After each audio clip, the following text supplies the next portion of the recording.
There. Thanks for joining today for another episode in the series of interviews for dog owners to help you discover the secret of dog experts that will transform your connection and create the best friend you've always wanted.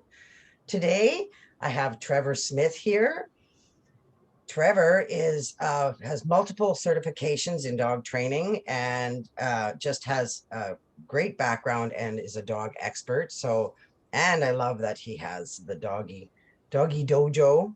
It's such a Thank great you. name. And I'd love you to jump in and tell us how you started working with dogs. I know you have a great story here. Well, I am And so blessed. thank you. Well, thank you for inviting me to be here. This is so exciting. I, of course, am just excited to help people grow with their dogs and to find that path to life with their dogs. And so it's incredibly such a blessing for me to have this opportunity. And I had the blessing of having a wonderful mom who invested time into me with my dogs because my mom is a dog trainer, and I started helping her with classes since the age of 6 years old, and that was always a fun experience. Yeah, and of course, people definitely looked at me like, "What's this kid doing, helping me with my dog?" But then they realized that I just had a knack for it. I would go to like a restaurant with all like the fishes. In the window or whatever and things like that, and I would just be fascinated with animals. And they actually have done studies on this. There's different types of intelligences out there, like musical intelligence and whatnot. They've actually kind of figured out that there's also naturalistic intelligence. So there's people out there, that might be you that are listening or watching right now, that you feel like you have a special connection with animals, and particularly your dog. So that's what happened with me growing up, and it's just been a lifelong passion of mine. Yes. Yeah, no kidding. That's awesome. You're lucky to have that too. I mean, when I was a child growing up, you didn't even talk about there was no such word as dog trainer. Right. Like No. I don't remember, we never talked about it. We just got dogs and struggled on our own. And It's that would interesting. be one of the reasons why some of our dogs didn't work out very well. Isn't that interesting how the development of us having dogs in our lives? I mean, for me starting at young, the methods back then were much different than they are now. We've done a lot of science and research into different methodology. Instead of using coercive methods to control a dog's behavior and intimidate a dog to do something for us, we have discovered how to reward dogs for good behavior and get them motivated to want to work with us, which is so much cooler and so much more fun, guaranteed. So, growing up as a kid, that was something that I definitely loved doing, was training my dog. I had a whippet named Blitzen. Before that, I co-owned a dog with my dad, which was like a little miniature schnauzer, but my whippet Blitzen was my very first dog growing up as a kid. And I got involved in dog agility at an early age, and that was fascinating to me because I was like not that normal kid that would love to go do basketball. I tried basketball out, I tried football out, I tried these everyday activities that kids are supposed to do, like baseball or whatever, but it just never stuck. But dog training did, and doing dog agility with my dog and getting medals and ribbons and stuff was just my jam. Awesome. So much fun. What a great thing Yeah, to be involved in so young too. yeah, it Uh, was great. And I think I, I've gotten a chance, which was wonderful too, with my mom. My mom and I developed these things called kids camps, and she calls them Club Pup Kids Camps, and they're fantastic. And we get to every summer invest into other kids, just like my mom invests into me, in training them to raise their dogs. And so it's been a fantastic opportunity to see that process happen out. And there's actually been kids that she's been doing it for over like 15 years now. And so we've seen kids grow up through it and have taken careers as a vet or some other animal career. And they've also gone on to do other things too. But they always come back and say how much that was meaningful to them to be able to work with dogs with my mom. Sorry, my yes. neighbor's starting to roll in with this motorcycle. I hear something there. twice, Yes. twice a day. At least it's not me. I was worried that it was going to be me. Some noise going. I thought, oh, Yeah, the he'll lawnmower. be done here in a second. He likes to rub his engine a little bit. I think he really loves his motorcycle. It's reinforcing to him, right? Yes. Whatever is reinforcing. So And you said you have several dogs yourself? Yes, I do. So I have a mixture of dogs at home. My wife runs a Shih Tzu and a Silky Terrier. We go to invitationals, and I run some Border Collies. I have a date. I have Daisy and my newest dog Disney. We do dock diving. We do barn hunt. We do all sorts of stuff with our dogs, and it's been a lot of fun to play with all these different type of breeds. I even have a French Bulldog that I get to run as well in agility, and she has a French Bulldog too. So we just have a plethora of dogs. She loved dogs growing up as a kid. I love dogs growing up as a kid. So it's just been fantastic to do this together. That's another blessing in my life for sure, is to have a life partner that wants to do these things with me. That's really it is very wonderful. It may, it's definitely gets, more together. It's good for your relationship when you have such a Oh, sport together, because you have to travel to, you've done some big competing in agility. yeah, It's going very, to nationals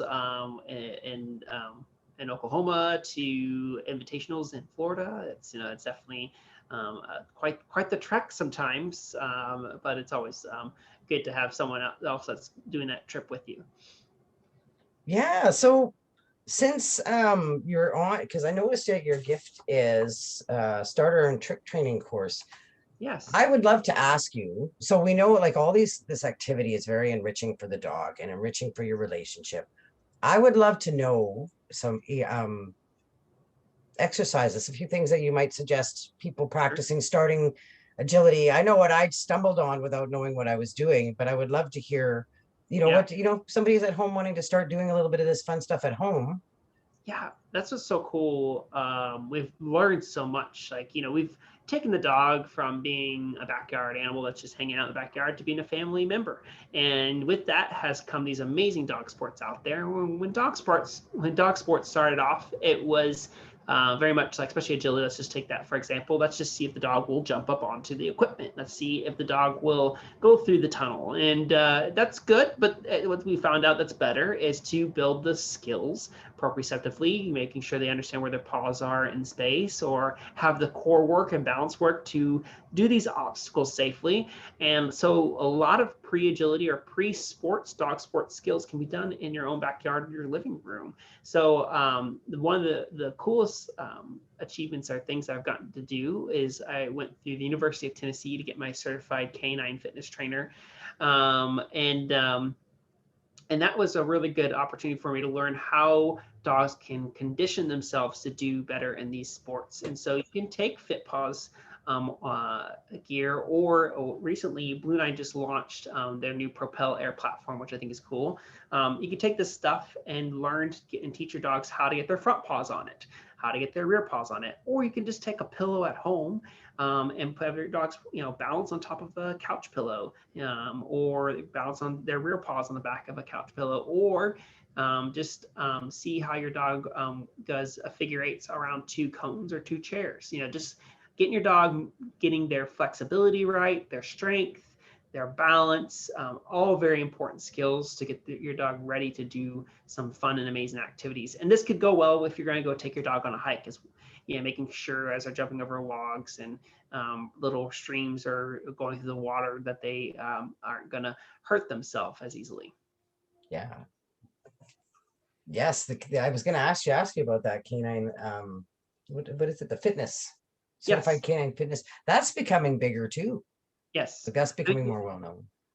Especially agility, and it's going to grow throughout all the different sports out there. But agility is getting more and more difficult, both for the handler and for the dog.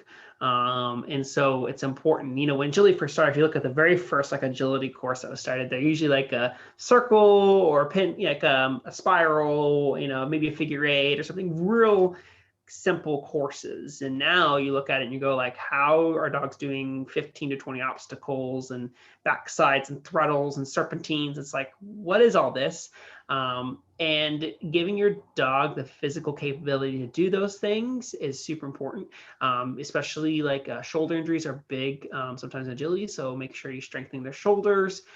So when they're going through the weed poles or they're doing stopped contacts, like that they make sure that they have the strength to do that. And sometimes some of the behaviors you want your dog to do in these sports, you can't get. You're wondering, like, what am I doing wrong? You're not doing necessarily anything wrong, other than you're not conditioning your dog to be able to do it in the first place. When they come flying down that dog walker A-frame and they don't have the core or the body awareness to shift their weight backwards, that becomes a problem, and they can't hit that contact zone. So those that are listening right now that know agility are like, I understand exactly what I'm saying, but those are like, that have never done agility before, probably like, what the heck is he talking about?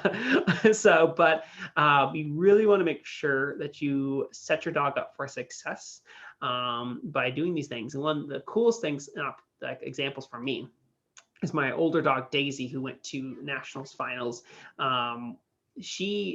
Before I went to finals at AKC National Agility, we had some struggles. She knocked some bars. She wasn't recovering very well after a run or before a run. And that was before my CCFT program, or canine fitness program, that I learned. And once I went through that and realized what I was missing when it came to canine fitness, and I started to apply that to my dog Daisy, and I started to give her a full warm-up, not just taking her over what's called a warm-up jump, but making sure she was mobile in multiple planes of movement, she stopped knocking bars. Her times got super fast, and she made the finals. And I just like, boom, light bulb. Of course, I had the light bulb way on before I made it to finals, but it was just like, this is key. Making sure your dog is warmed up and ready and capable to do what you're asking to do, no matter that's agility, dock diving, fast cat, disc dog, whatever it is, hiking with your dog, that your dog has the physical capability to do that is super important. That makes so much sense, and especially, yeah, like, because sometimes they sit in a crate for a couple of hours sometimes before they get the opportunity to go out, or that makes you have to stretch. You know what the other bonus of canine fitness is, and what's really cool is a lot of canine fitness can be done like puppy push-ups, for instance, getting your dog go from a sit to down to sit, or going from a stand to a down to a stand, doing spin and twists, leg weaves, all that stuff can be done in the living room of your own home. What's super interesting about this is the fact is, you're getting the doggy nerdy side out of me here. So it's okay. Hopefully there's lots of good dog nerds here. Yeah, how many of you guys, even just regular dog owners that just like love their dogs, how many of you guys have had those rainy days, cold days, hot days, where you can't take your dog on for a walk, and that stress goes over you? Like, how am I going to exercise my dog? How am I mentally and physically going to give my dog what they need so they don't tear up the house? Canine fitness is your answer. So I definitely look into it, because you can do a full workout program with your dog inside your living room that helps them physically and mentally get that exercise that they need. And so those are having bad weather days, this stuff is for you too. So it's really important, and it can be really cool to have that as well for those days that just aren't good for your dog to go on a walk or go to the park. Absolutely. We're in Canada half the year, and my dogs are all little. Yes. Right. And yeah, winter, I know, yeah, it smells like, he wants my coffee. That's a bribe, I know it. Yeah, it's amazing when you really, I've had to on purpose spend a lot of time thinking about things to do in the winter, because and agility and cones. I'm addicted to cones. Cones are so fun and easy, like to carry if you want to go to different areas or something. And you can do a lot of different things with cones with training your dog, like you say, as a warm-up. Yes. Yeah. It's interesting how I thought of it more as training, not necessarily as warm-up, but it makes so much sense. Yeah. It kind of one and the same at some points, so like sometimes, teaching your dog to do a shake a paw trick is great for shoulder stability. So you take your dog's front two paws, you put it on top of a pillow or just an elevated surface, and you ask them to do a shake a paw. What happens at that point? One, they have to have the balance to reach their paw up and shake your hand. So they're balancing all of their weight onto one side or the other. So they pick up their right paw. Now all the weight shifted to the left. What else is happening is a little strength as well, that they're actually having to put more weight onto that shoulder and that side of their body.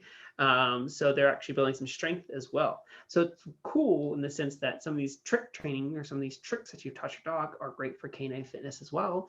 And so that's the cool thing about canine fitness. Some of you guys thinking like that's a realm that I can't even start, or even dog sports or something like that. What's we have these days, we have with AKC some trick dog titles you can get. So teach your dog tricks helps them mentally and physically.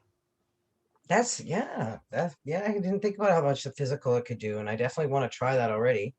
Yeah, Because I have a couple that are really well, they're all good at chick a paw, but two of them will do both sides now, right. so that would be nice and even to do something like that. What a great idea. Yeah. So good stuff, good stuff. So yeah, I think it's just fun to see that transition with our dogs. We love our dogs so much. We've always loved our dogs, and I think everyone, like when I started, before I started getting into dog sports, I definitely had great relationships with my dogs, and I think everyone that doesn't do dog sports are listening or watching this right now also have great relationships with their dogs. But there's just a whole different level, path of living life with your dog when you start doing trick training, or you start doing dog sports, or you start doing canine fitness. You start to look at the dog as a whole. What's also really neat about canine fitness, I keep getting back on this canine fitness trend, That's okay. is it becomes a barometer, or a meter, or an understanding of how your dog's feeling. So let's just say you start doing these activities with your dogs, maybe a consistent routine of puppy push-ups or spins or leg weaves, and your dog does great at that. You can do like, I don't know, 4 or 5 of each activity, and your dog just powers through all of it really simply. Maybe one day your dog just won't do 1 or 2 of them. They're just really not into it. You're like, well, that's funny. Maybe they're just tired or their belly's upset. Okay, let's just take a break and we'll do it tomorrow. And again, they're just not feeling good. Now you know that maybe you should go to the vet, and maybe you should check things out, because there could be something deeper that then you need to check out. It could be a muscle injury. It could be something even more extreme than that. And so that's, we love our dogs, and they tell so much information from their body language and how they behave and things like that. And they don't have a way to say like, Mom, I'm just, my right shoulder or my hip just doesn't feel right. Can you take me to the doctor right now? They can't really say that unless they show it to you. And so some of this canine fitness stuff can help you kind of catch things early on that can be really good to catch early on. So Yeah, yes, definitely. That's dogs are very stoic too. Like, they don't let you know that they're in pain usually until they're much further down the line than they should be when it comes to pain. Unless you're my whippet. My whippet was, he stubbed his toe and he'd cry for like and mope around for half an hour. But on the other end, I have border collies that are just like I don't know, like the Monty Python, like it's just a flesh wound. I'll just keep on going. I think that my ankle's hurting. Let's do a couple more laps. Like, so it's like, no, I'll see how it down. feels. I'll think about that later. Yeah. I'm important right now. I'm born right now. Let's have some more fun. So, good stuff. Yeah, you know what? It is. Sports are just so exciting in how much they're coming for dogs, and and I'm sure a lot of people start things just for fun. Like Yeah. I sure did. I never thought I would want to compete in it, and just the fact that I have a dog that just seems to be born to do it, and I'm interested in trying it with this one. We haven't even had an opportunity to try him yet, but I would like to. Well, maybe As it's long that as they're having fun. maybe it's that word sports that scares some people. I know some people hear sports, and maybe it's like they think of football and like, oh, I don't want to watch football. And some of you guys maybe hear the word sports and go like, I love sports, because you played sports as growing up as a kid. So sports can sometimes be very exciting for people, but other people it could be like a little intimidating. Like you go watch the AKC Nationals on television, or you see these dogs compete on TV, and you go, my dog will never do that off leash. So as soon as I take them off leash, they're going to be 50 yards in the other direction. And that's intimidating, but it all starts off with, just like you said, starting off having some fun. And what's real interesting for agility, for instance, like you probably experience this, is you think, oh my goodness, my dog's going to run away as soon as they take the leash off. Well, now you're going to get me nerding up again, by the way. That's The okay. cool thing about agility is the obstacles themselves become the reinforcer. If you look at competitions like on TV, you see them running around 15 to 20 obstacles. There's not one single treat or one single toy being seen on the course. And because they're not allowed, you're not allowed to bring food into the ring. You're not allowed to bring your dog's toy into the ring. There's special occasions for certain things for competitions. But for national competitions, you won't see that. But the dogs look like they're having a complete blast and having so much fun. Their tails are wagging. It's just like these huge smiles around their faces. So what happens, the interesting thing that happens, and this is going to be very applicable to whether you do a dog agility or you're teaching your dog to sit or come when called. What happens is the behavior itself of going over the A-frame or going through the tunnel becomes the reward. And how does that happen?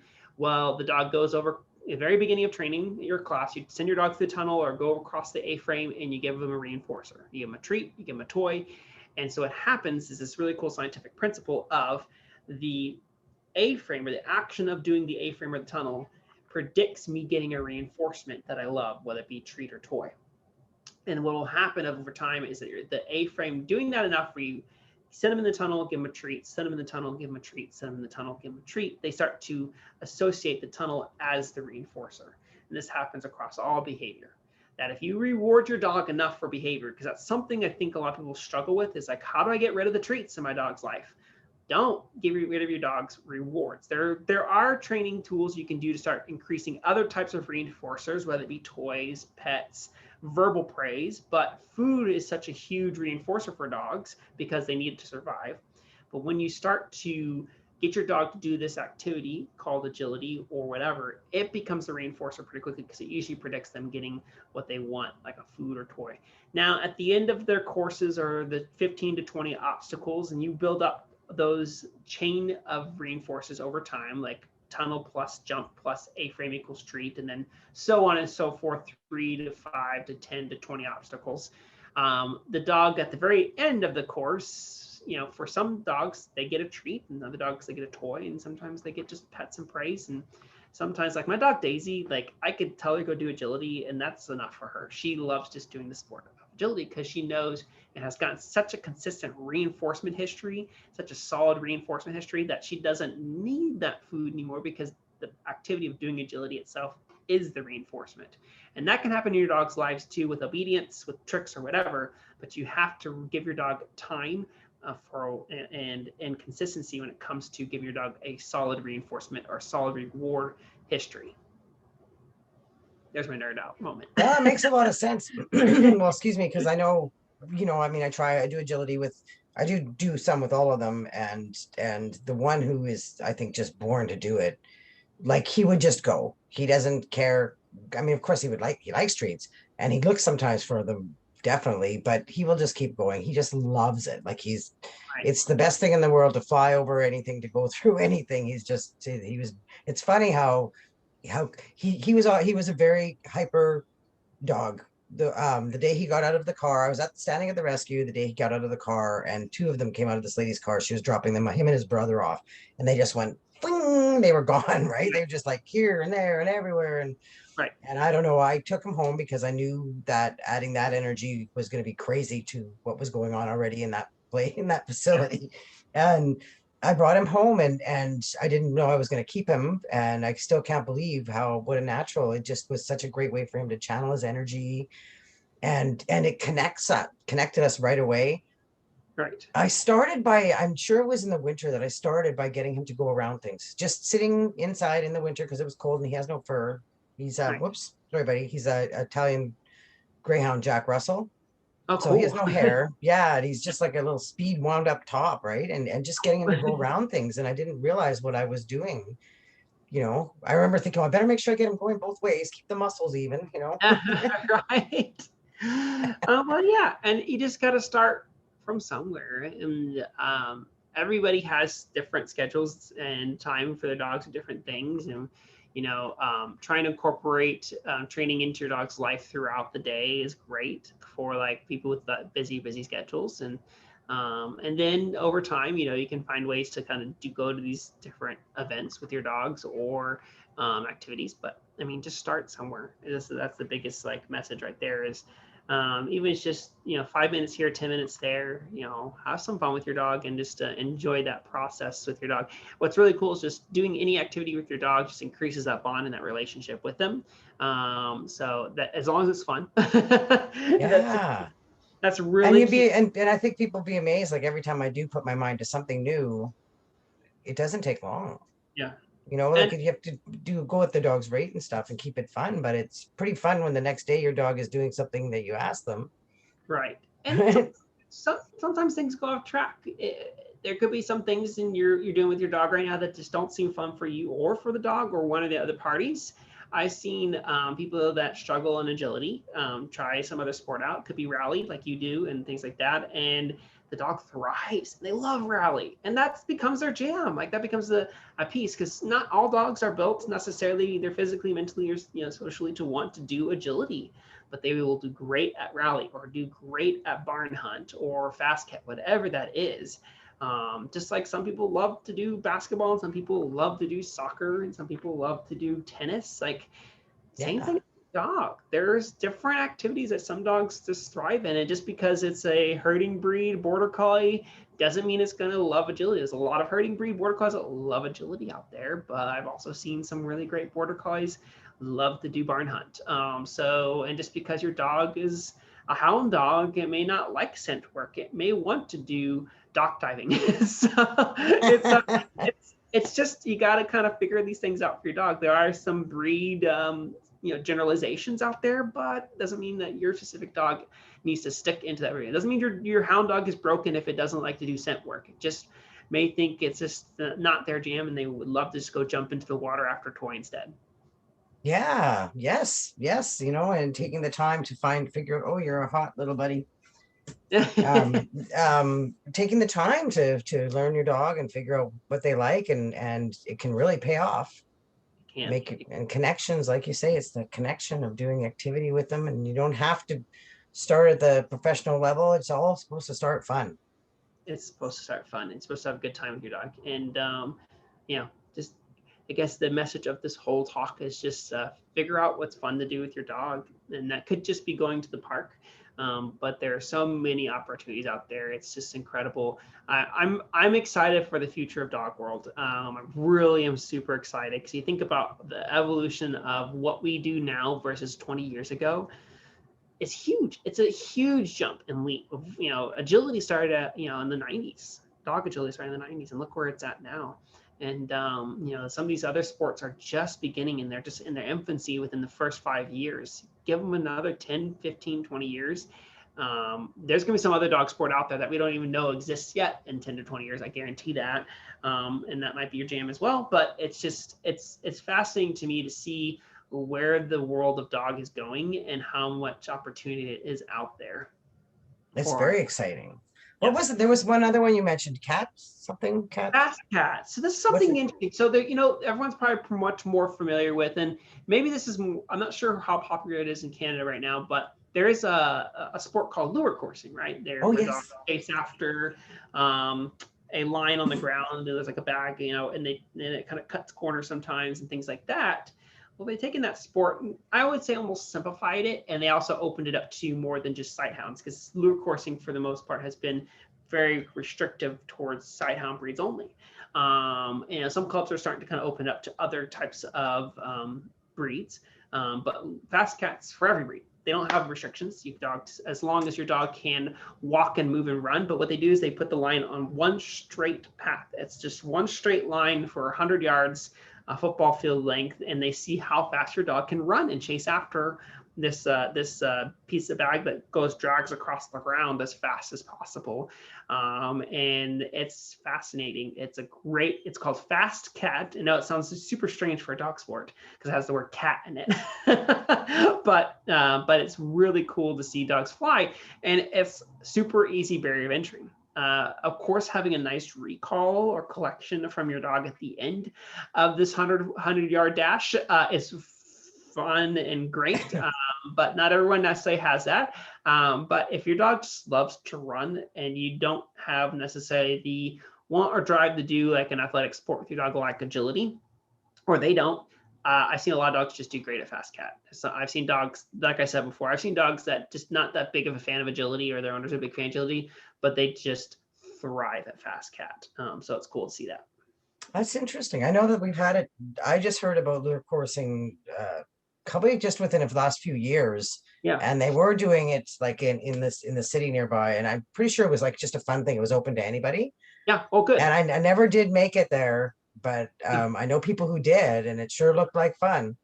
Yeah, and so it's a newer AKC sport within the first 5 years, if not like 3, and it's growing. It's growing fast because it's easy. It's just like one person holds your dog on one side, and you go to the other, and you call them to you, or the dog gets released. They say tally ho, and they let go of the dog, and when the dog takes off, and it's cool. So like our border collie has gone upwards of 20 miles an hour, and it's just kind of fun to see how fast your dog is. So they measure the time, and so you get to kind of see how fast your dog runs, and it's like, oh my gosh, my dog went 15 miles an hour. That's crazy.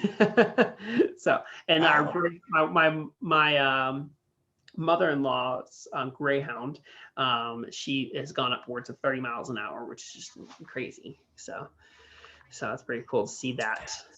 And so, for some dogs, this is especially like a sighthound. It is a big deal with them because they just like a big open space to run. So. Oh, I can just imagine that they're in their glory. I certainly know. I have the one there. If he sees a bird, yeah. Oh boy, can he run! It's amazing. It's a plastic bag on the ground that drags across, but just like for a lot of dogs, it just clicks on this natural instinct to go chase it. And so our Frenchies are hilarious at it. Oh my goodness, that's so funny. It's like sometimes I feel like their back legs are going faster than their fronts. So it's just funny to watch that. We used to say it with my Chihuahua. We thought his back end was trying to pass the front. I should warn people that are listening. I have very athletic Frenchies. You live in my world. We condition them very well, but we also were very cautious of choosing French bulldogs that were more athletic length. Some people are like, you make your dog run 100 yards, a French bulldog run 100 yards, and it's no problem for these guys. They have a little bit longer noses than most French bulldogs do, so they breathe really nicely. So it's something that, it has to be considered for sure for the breed.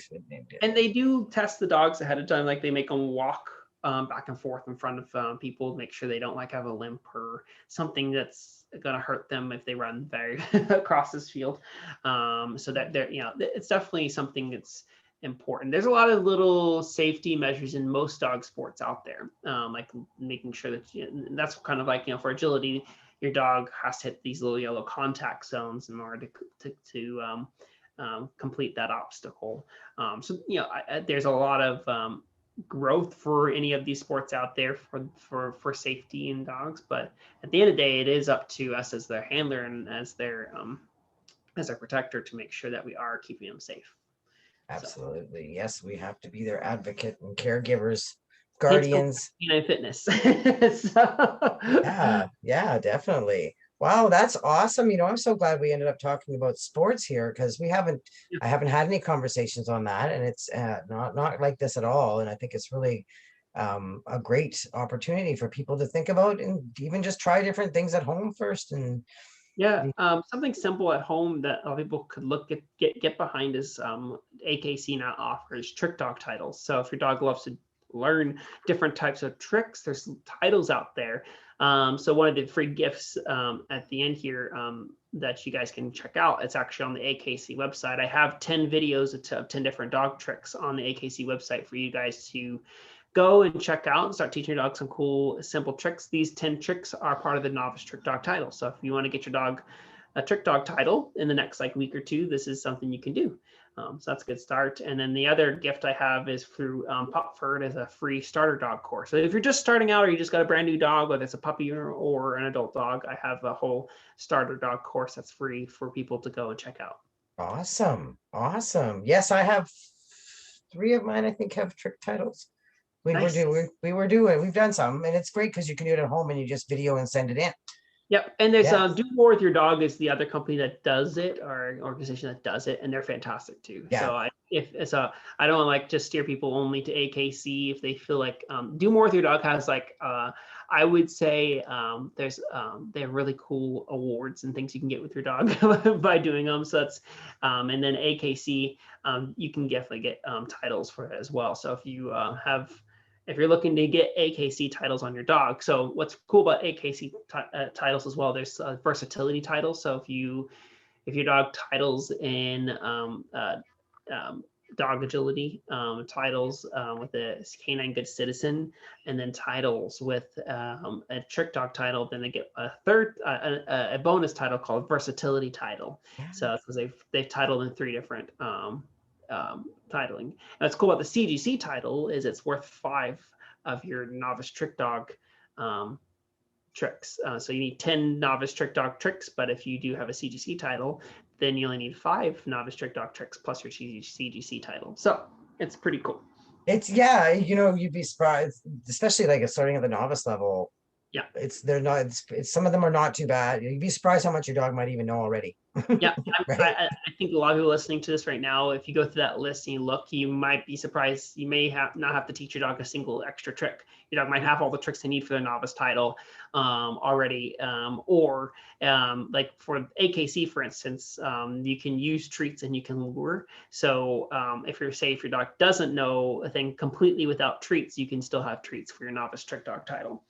Yeah, and it's fun. It's fun things to do and with your dog. That's awesome. Look at how many exciting ideas that we've come up with here to try and help people get active with their dog and spend some good time. I really appreciate this very much, Trevor. You're welcome. Thank you. Thank you for bringing all these great experts together and helping people with their dogs. This is such a cool opportunity for people to be a part of. I'm so honored, and I want to get this out there. I want more and more dog owners to see all this stuff, and I really appreciate it. Thanks again. I'll stop recording. Yeah.